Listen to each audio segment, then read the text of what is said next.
നമ്മൾ ദൈവത്തെ ആരാധിക്കുന്ന മനുഷ്യരുടെ പ്രത്യേകത സന്തോഷമുള്ളവരായിരിക്കണം. നമ്മുടെ മുഖത്ത് നോക്കിയാൽ മനുഷ്യന് ജീവിക്കാൻ തോന്നണം. അല്ലാതെ ഇവരൊക്കെയുള്ള ഭൂമിയിൽ ഇനി ഒരു നിമിഷം കൂടി ജീവിച്ചിരിക്കില്ല എന്ന് പറഞ്ഞ് അവർ ചാവാൻ പോകരുത്. നമ്മളെ കണ്ടിട്ട് മനുഷ്യർക്ക് ജീവിക്കാൻ പ്രതീക്ഷയുണ്ടാവണം. എത്ര ദുഃഖത്തിന് നടുവിലും സന്തോഷത്തോടെ ജീവിക്കുന്ന ദൈവമക്കളെ കാണുമ്പോൾ മനുഷ്യർ ചോദിക്കണം, എന്താണ് നിങ്ങളുടെ സന്തോഷത്തിന്റെ കാരണം? നിങ്ങളെ സന്തോഷിപ്പിക്കുന്ന കാരണം എന്താണ് എന്ന് ചോദിക്കും. പ്രസാദമുള്ള മുഖങ്ങളോടെ ജീവിക്കണം. അതൊക്കെയാണ് വചനം കേൾക്കുകയും വചനം വായിക്കുകയും ചെയ്യുന്നവരുടെ പ്രത്യേകത.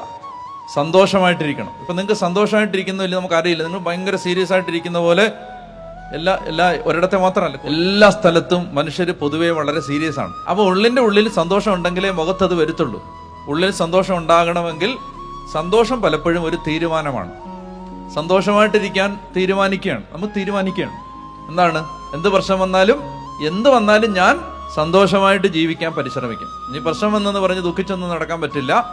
എന്ത് വന്നാലും സന്തോഷമായിട്ടിരിക്കുക എന്നുള്ളതാണ് എൻ്റെ തീരുമാനം. അതെന്തുകൊണ്ടാണ് അങ്ങനെ സന്തോഷമായി ഇരിക്കേണ്ടത്?